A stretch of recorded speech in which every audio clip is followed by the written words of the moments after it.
تو ملکل موت کو ہر بندے پہ گرفت حاصل ہے، کوئی نہیں بچ سکتا۔ جب موت کا وقت آتا ہے، اب میرے یہ جملے ذہن میں رکھنا، بڑی ذمہ داری کے ساتھ کہہ رہا ہوں، ملکل موت کو ہر بندے پہ گرفت حاصل ہے، لیکن انبیاء و مرسلین پر ملکل موت کو کوئی بھی گرفت حاصل نہیں ہے۔ آپ کہیں گے شاہ صاحب انبیاء و مرسلین پہ جب گرفت حاصل نہیں ہے تو انبیاء و مرسلین کی ارواح کو بھی تو ملکل موت نے قبض کیا، تو جب گرفت حاصل نہیں ہے تو قبض کیوں کیا؟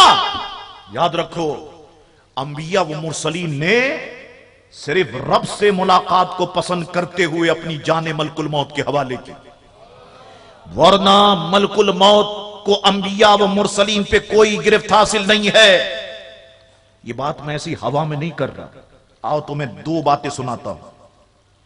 حضرت ابو ہریرہ فرماتے ہیں حضور نے فرمایا ملکل موت کو حضرت موسیٰ علیہ السلام کی طرف بھیجا گیا، جب وہ موسیٰ علیہ السلام کے پاس آئے تو حضرت موسیٰ علیہ السلام نے ایک تھپڑ مارا، ملکل موت کی آنکھ نکال دی۔ کون فرما رہا ہے؟ سرکار فرما رہے۔ ایک اور روایت، ملکل موت حضرت موسیٰ علیہ السلام کے پاس آئے اور کہا اپنے رب کا حکم قبول کرو۔ حضرت موسیٰ علیہ السلام نے تھپڑ مار دیا جس سے ان کی آنکھ ضائع ہو گئی۔ ملکل موت آئے موسیٰ علیہ السلام کے پاس، موسیٰ علیہ السلام کو جب غصہ آتا، مفسرین نے لکھا کہ حضرت موسیٰ علیہ السلام کے بال کھڑے ہو جاتے، ٹوپی کو پھاڑ کے باہر آ جاتے اور ان بالوں سے آنکھ کے شعلے نکلتے۔ موسیٰ علیہ السلام کے پاس آئے ملکل موت، موسیٰ علیہ السلام نے فرمایا کس لیے آئے؟ کہ آپ کو مارنے کے لیے۔ ملکل موت کو تھپڑ مار دیا اور طاقت دیکھو کہ آنکھ ضائع ہو گئی۔ اللہ کی بارگاہ میں پہنچے، اللہ تعالیٰ جانتا سب کچھ ہے، فرمایا کیا ہوا اسرائیل؟ عرض کی مولا تو نے مجھے اس کے پاس بھیجا جو مرنا ہی نہیں چاہتا، کیا ہوا؟ میں نے کہا کہ میں آپ کو موت دینے آیا، تھپڑ مار دیا، آنکھ نکال دی۔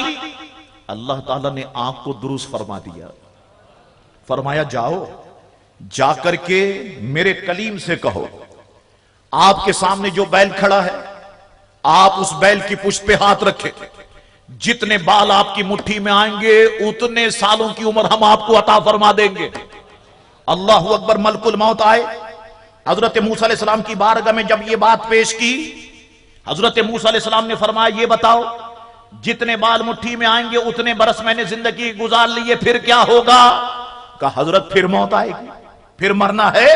تو حضرت موسیٰ علیہ السلام نے فرمایا ٹھیک ہے، موت آئے ابھی آ جائے، لیکن میری خواہش یہ ہے کہ میری روح بیت المقدس کی سرزمین پہ نکالی جائے، مسجد اقصی کے قریب نکالی جائے۔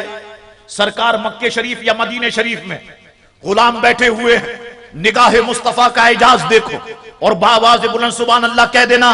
سرکار نے غلاموں سے فرمایا غلاموں اگر میں چاہوں تو تمہیں سرخ ریت کے ٹیلوں کے پاس ایک جانب حضرت موسیٰ کی قبر دکھا سکتا ہوں، اگر میں چاہوں تو تمہیں بتا سکتا ہوں کہ موسیٰ علیہ السلام کا مزار جو ہے وہ کہاں پر موجود ہے۔